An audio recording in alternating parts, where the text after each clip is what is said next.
to the 34th edition now of the eDuck podcast. I'm Robbie Voidston alongside my co-host here from Section 34, Erik Scopel.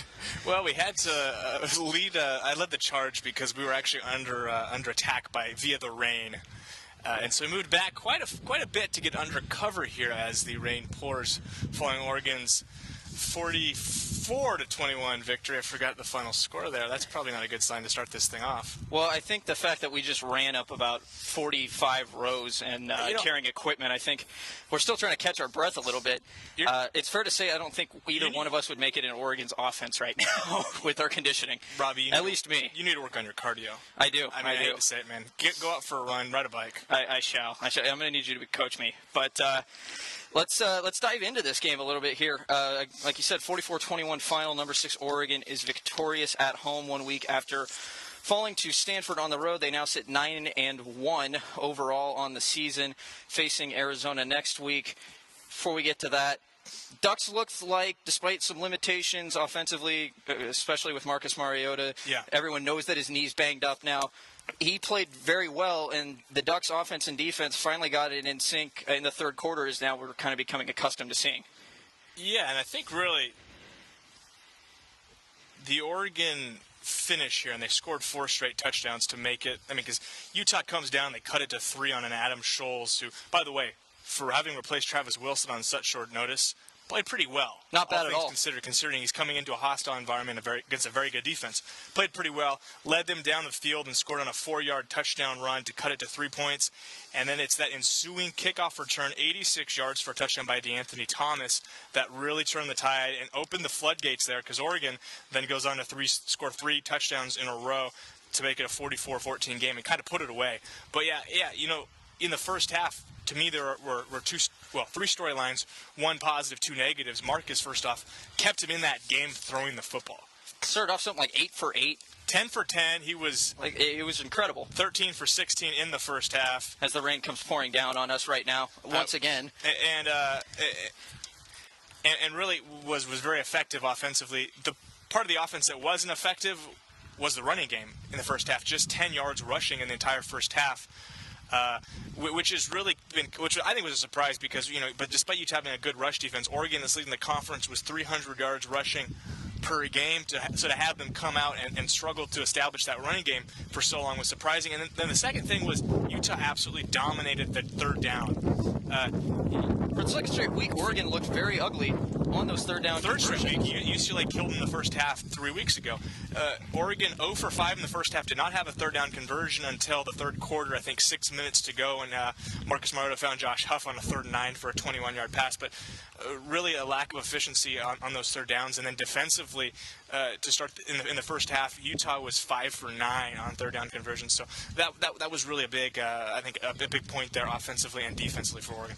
I agree. And one thing that I did want to kind of revert back to just a little bit on that 86-yard touchdown run by DeAnthony Thomas. Oregon really, they never trailed in this game, but a lot of that was thanks to a couple of those quick scoring drives there. Well, and really, that the return for a touchdown really isn't a scoring drive, but talking to Raheem Castle, who came in and replaced Derrick Malone in that game, he said that touchdown by DeAnthony really flipped momentum for them going forward. He said that carried over to the defensive side, really helped them lock down Utah.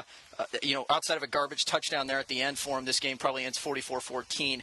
And it really switched momentum. And it probably had to have done something for DeAnthony, who, while he had that short touchdown early in the first quarter, was kind of innocuous in terms of his production on the offensive side. Wasn't really able to get much going in the run game early on there.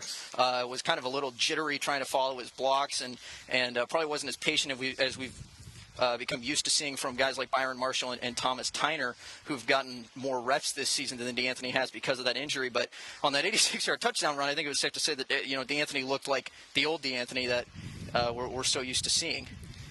Yeah, and I think it's kind of it was a nice moment to have him. Obviously injured himself on a kickoff return. I think this was just his second game back returning kicks. I think he had a couple against Stanford, but to take one to the house was big. And like you said, it was really the momentum turner there. And Utah, comes down and scores in their first possession of the second half and looks to kind of establish themselves.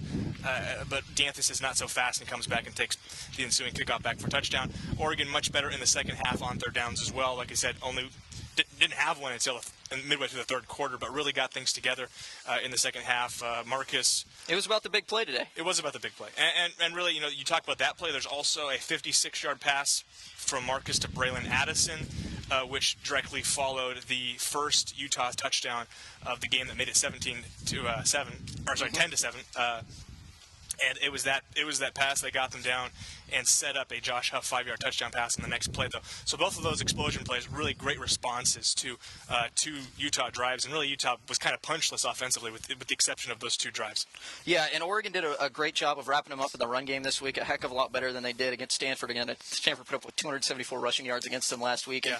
And Utah, to give them credit, they came in boasting a very, very big offensive line. Every one of their linemen, I believe, was over 300 pounds coming into the game. I think they averaged somewhere around like a 6'2", 320. I think we mentioned that on the podcast in the preview, that they were coming in with some big guys on either side of the line, and Oregon looked a lot sharper today, applying that pressure.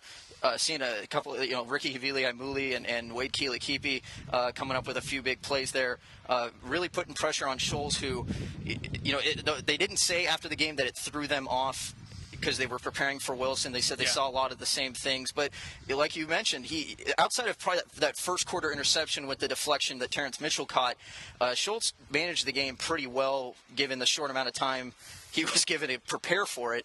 And especially coming into a place like this, I agree with you. I think he played quite well. But again, on the flip side of that, I think some NFL scouts might have been a little bit more encouraged at the way Marcus Mariota was almost forced to play today, having to throw a lot more from the pocket. Yeah, let's talk about that. And really, he looked sharp. I've been, and you know this, I've been a little bit critical of him in the last couple of weeks, thinking that even though he's put up solid stat lines, he hasn't really looked as sharp to me today. A lot of those throws were on the money. Early on, he was a little bit off. His receivers were making some plays for him, but he's really started to find his own second and third quarter where he was really zipping the ball and hitting guys in stride to create some big games. That Addison play, one of them. Anytime he hooked up with Josh Huff, he seemed to be right on the money today. I thought he looked a lot sharper than he has been in the last couple of weeks. Yeah, and you look at the stats this season. Marcus, when healthy at the beginning, was averaging about 70 yards per game on the ground rushing. Today, again, held to a negative stat line here, in part because of the fact that college football counts sacks as negative rushing stats. A little bit which is ridiculous. Which is sort of ridiculous, but beyond that, Marcus, four rushes for negative 18 yards. Of course, 3 of those were sacks, which accounted for 23 yards of a loss. Back-to-back weeks, he's had negative rushing stats. And for him to be so effective for what I think most people believe is his most effective part of his game, which is his ability to tuck it and run and kind of force the defense. We talked about how they were three-dimensional when he can run and also pass, and then they also have the running game. Well, they're kind of losing a dimension without his legs, but they didn't really miss a beat there offensively, especially in the second half there. With the throw, with his ability to throw the football, and it helped that Byron Marshall got a little bit going there in the second half with his 2 touchdowns, especially that first one where he reeled off. It was a 21-yard gain, and then it was a dump pass, but it was ruled a run because it was a backwards pass. But a dump pass from Mariota that he rumbled 17 yards to the house, and seeing him get a little bit more of a consistency going, he couldn't get anything going last week against Stanford, and really Oregon wasn't putting so much of a focus on the run. Again, they were relying a lot on Marcus's arm today, but they finally got something going in the second half where they looked a little bit more balanced, and that's a huge key for them, especially with for as long as Marcus's knee is banged up. And a reporter asked him after the game, why play injured? Sure. And Marcus even said, when I go out there when I'm healthy, I'm risking a career-ending injury. So why would I not play? He's going out there. I mean, he gave the response you would expect from Marcus, where he's going out there playing for the guys and really giving them their best chance to win, putting his best foot forward. But even though there is that risk of a potential season-ending injury, he's handled it quite well. His poise has gotten better, and he seems like he's got a little bit more of a more serious demeanor, I think, in these last couple of weeks, especially after that loss to Stanford. He seems like he's a little bit more driven, especially after today's game. Let's talk a little bit about the defense. Let's do that. Great performance. Great performance there in that second half. And actually, I think with the exception of 2 Scholes passes, which led to touchdowns, the first being a 34-yard pass to tight end, was it Jake Murphy? Little used tight end Jake Murphy. He wasn't even on the 2-deep there. At the tight end spot. I was going to say he's their starting tight end, but had been out with an injury. Oh, he is? Okay. Missed 4 games due to an injury. Just came back. with the exception of that pass and what was, I believe, a 48-yard pass to Dom Hatfield. And the Hatfield pass, he just kind of lobbed it up there. Yeah. And Hatfield came underneath it and was able to get to the 4-yard line. With the exception of those two explosion plays, if you can really call them that, because they were both, I don't know. Watching the plays develop on the field, it felt like they were very well. The pass to Murphy was a high percentage pass. I think it was a miscommunication between the safeties. Jackson was kind of out of position. He was over the top for an easy touchdown. But those are two plays there that if you take them away, Oregon probably pitches a shutout here, because offensively they were not able to run the ball very efficiently. Nope. And Scholes, if you look at the final passing line, was just 13 for 30. Had an interception, was actually lucky probably not to have picked off at least one more time. Terrence Mitchell coming up with the first interception and had a chance in the second half to maybe take one to the house. You got some good comment from him after the game, I think, Robby. Yeah, he actually said post-game there when asked about that missed pick six or potential pick six, he said I'll just get another one later. And he didn't end up getting one, but you got to love the mentality. That was Terrence's. A delightfully candid answer that you rarely hear. Yeah, fifth interception of the season. A little bit in the special teams perspective. Obviously, we talked about DeAnthony's return. How about Braylon's? That didn't count. Braylon's punt return, which was one of the most incredible returns you'll ever see. That was unfortunately brought back on an Ayeli Ford block in the back. He's gonna. I'm sure Addison will give him a hard time. He owes him something. But kicking game, I thought Maldonado punted it pretty well, about nearly 40 yards per punt. They had to punt it quite a few times, 6 times today. Which is probably the second most they've punted all season, I would think, besides last week. We'd have to go back and look and check for sure. And then Matt Wogan taking over full-time as the place kicker, made his lone field goal attempt, but, of course, did miss a point-after attempt. That's a little bit of a dent in that stat line, but I don't think it's going to matter too much. I think Oregon fans are just happy to see someone new out there. They're just happy to see someone not named Alejandro Maldonado out there kicking for them. So, and that kind of rounds up just kind of, offense, defense, special teams. I want to mention this, too. I believe, I looked this up, this was the first time, unless they did something late in the game I didn't see, this was the first time Oregon has not attempted to go for it on 4th down since 2011 in Husky Stadium, the last game before that renovation up there. Kind of a strange deal for Oregon when actually the one play they probably would have usually gone for it on 4th down was a 4th and 2 that they elected to let Wogan kick. Yeah, you're right. They didn't go for it on 4th day, which... Oh, no, they did go for it on 4th here. It looks like 4th and 1 at the very end of the game. At the very end of the game, they went for it at the midfield, and Lane Roseberry picked it up. So Lane ruins your great stat. Oh, well, I tried for it. That's a good thing to bring up, though, is the fact that they apparently have turned a corner there a little bit in terms of their aggression with 4th down conversions. This season, they haven't been good at all. I mean, I think near the bottom of the conference in 4th down conversions. Anywhere pretty much lately after 2nd down there, they haven't been good. They haven't been good. So they've done it. And it makes sense. If you don't do a good job on 1st and 2nd down, which they hadn't done well coming into this game, you're going to have a hard time on 3rd and 4th down. So because it's going to be a further distance. But I like the fact that they're going to show some confidence in their kicker. It's a 7-0 game. It's 4th and 1, I think, at the 12-yard line, rather than try to punch it in and go for the touchdown. Essentially, they go for the field goal. Let Wogan, who they just announced as their kicker, an opportunity to kind of show his leg, and he sends it right to the uprights. Yeah, a very positive thing for Oregon. Just from there was a fan actually who, when I was down on the field, made a crack about, where was that last week against Stanford?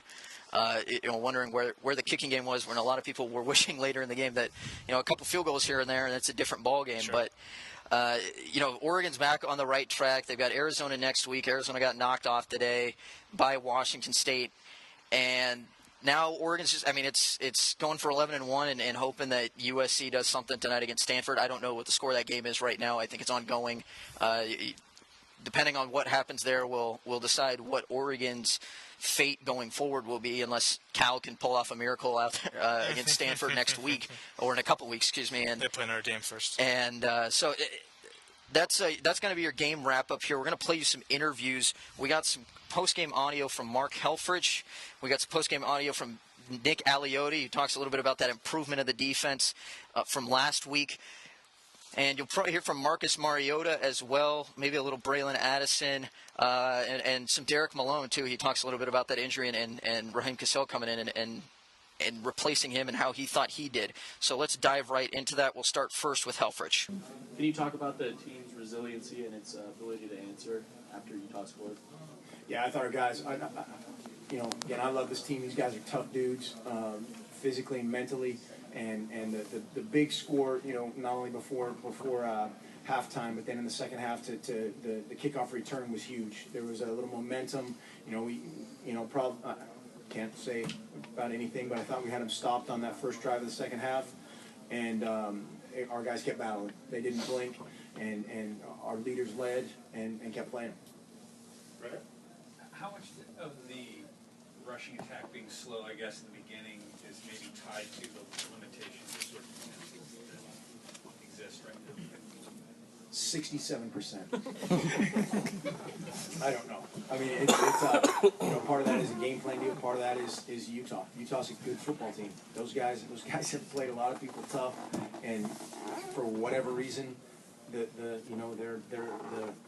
record isn't where I'm sure they want it or what you would anticipate from a team with that much resolve and that much talent. Do you see your own rushing attack being limited because of Marcus's limitations? We have to find a way to do whatever we can. We don't get an excuse for anything. All right, so that was head coach Mark Helfrich. Let's switch over to the defensive side right now and listen to defensive coordinator Nick Aliotti. Well, I thought the kids, it was great to get off to a fast start. Looked like the ball was tipped a little bit. Terrence made a good play. Terrence also had a chance to pick one off that probably would have went to the house in the fourth quarter, but great way to start it. And kind of kickstart our offense a little bit, and then they went down and scored, and then things took off in our favor from there. Right here. Seemed there was a real focus on tackling. There wasn't a lot of broken tackles, it seemed. Just comment on that over the week. Was there a focus on that, or? You're not going to like this answer. We always practice tackling. That's what you do on defense. You practice tackling. Sometimes player A is better than player B in space, or sometimes player A is a little bit bigger, has some momentum against player B. So we did tackle better. That's always good. But the game of football is strange that way. Okay, and I'm really not trying to be negative to you, young man. What I'm saying is, DeAnthony Thomas, if he's out in space with me, I could practice tackling for 500 years and I won't tackle him. Why? Because he's better than me. Okay, let's move on. Over here. Hey, Coach, how much did having Schultz in there throw you guys off, if any? It didn't throw us off at all. We prepared for number 7, and I'm always bad with names. Wilson. I don't ever want to hurt a kid. I just look at numbers. And the kid came in and played a really nice game. I think Schultz did a nice job of managing the game, and they tried to play it close to the vest, in my opinion, and stay close in the first half, which they did. So I thought he did a great job. We didn't change anything. And Utah's a good football team. I think Coach Whittingham is one of the better football coaches in the country. And I really like I like his demeanor. I like the way he handles his team. I like the way he like the way he handles his team. And that's a good football team. They've been playing a lot of people close. Unfortunately, they haven't gotten wins. So it just feels good to get that sour taste that a lot of us have had in our mouth for 8 or 9 days and to get a win. So we're very happy about that, to be 9-1. And now we can start focusing on Arizona tomorrow morning. Staying with the defense, let's hear from Derrick Malone, the team's leading tackler who exited the game in the first half. You were flying around there when you were into that first half. It seemed like you were kind of all over the place going after the quarterback as he was running around. Yeah. I had a real good time, you know what I mean? My mindset was right. We're all just ready to play and get out there again. What did you see of Raheem coming in for you? What would you grade his performance? I think he did really well. He flew around, made some big hits like he normally does, played just like he does in practice. He's a hard worker and it really paid off. I'm really proud of him. Who ultimately held you out from going back in? all trainer. So it was like, it was a recommendation, a decision, and we all came through it. It's cool though. What happened on the play? Was it your arm that got cut underneath you, or what Yeah, happened? just my arm got cut underneath me. Nothing serious.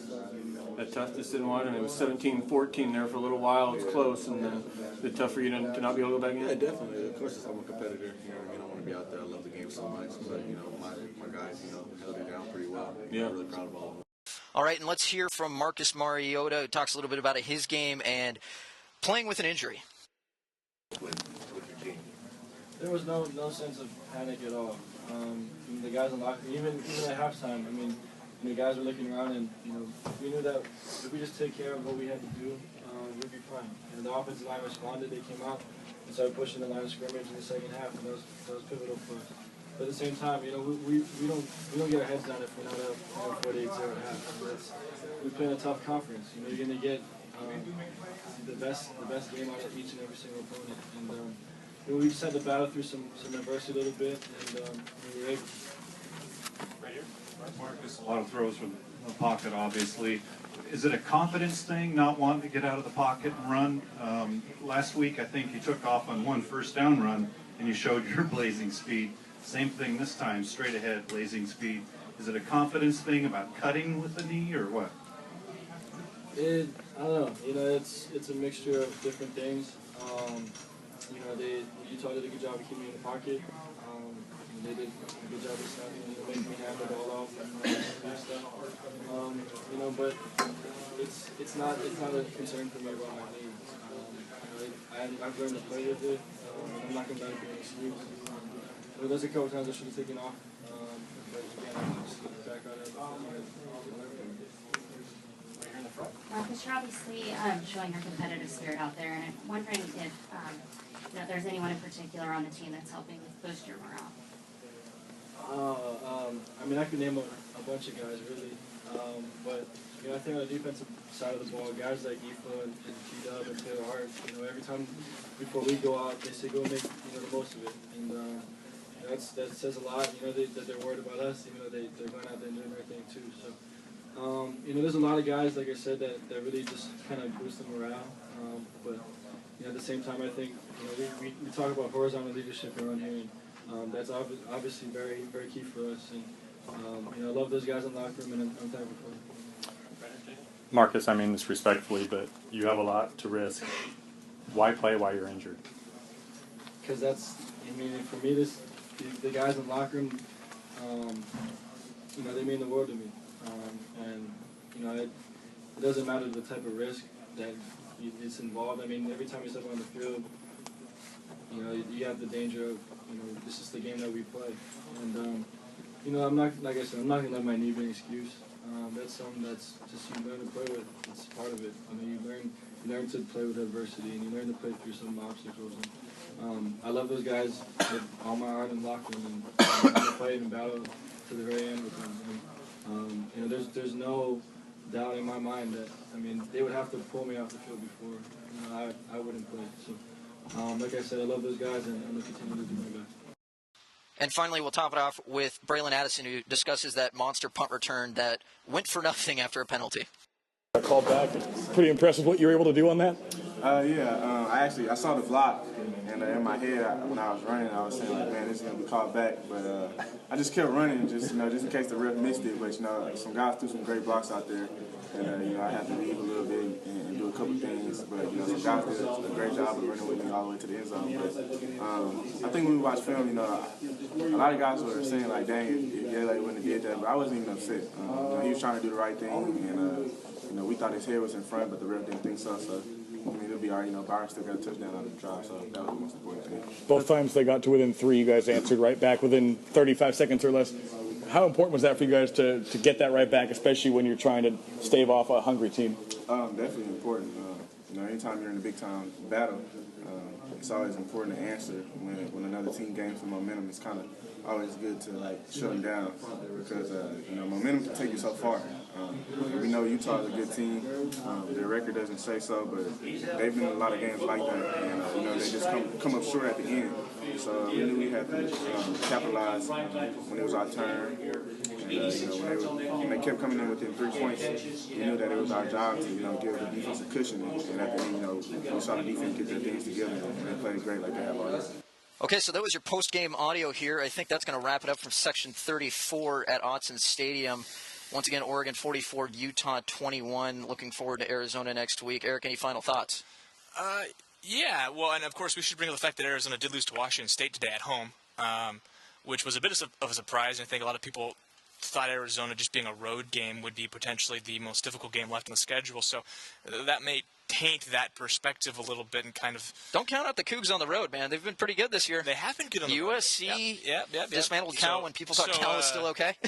But anyway, Oregon against Arizona will be interesting, and of course we'll have updates throughout the week about kind of what that process is like to prepare for them. Obviously, a difficult team to prepare for offensively, really, really good. Defensively, they've struggled at times this year. So, in a place that has haunted Oregon injury-wise, not trying to jinx anything, but just want to throw that out there. Hey, we got to create a little controversy here. Don't be doing that. So, the listeners can call me out on it if they want on Twitter. I hope someone does. Speaking of Twitter, let's throw our handles out there at Rob_eDuck and at Erik_Scopel.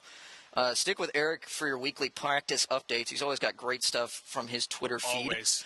And stick with me for some recruiting news. I'll be talking to the official visitors who are here today, Chris Brown, Buda Baker, Morgan Mahalik. And I'm interested to see what Mahalik says about what he thought about the quarterback play, seeing as he could be a guy who was behind center for Oregon here very shortly in the next couple of seasons. So stay tuned with that on eDuck. Stay tuned. We got a ton of great post-game video and coverage. We'll be writing stories as well. Look for those up there tonight. And you should be listening to this. It's early enough that it should be up on a Saturday night. So for the 34th edition of the eDuck podcast, we'll talk to you next Wednesday for the Arizona preview show. Until then, I'm Robbie Boydston. Scopel out.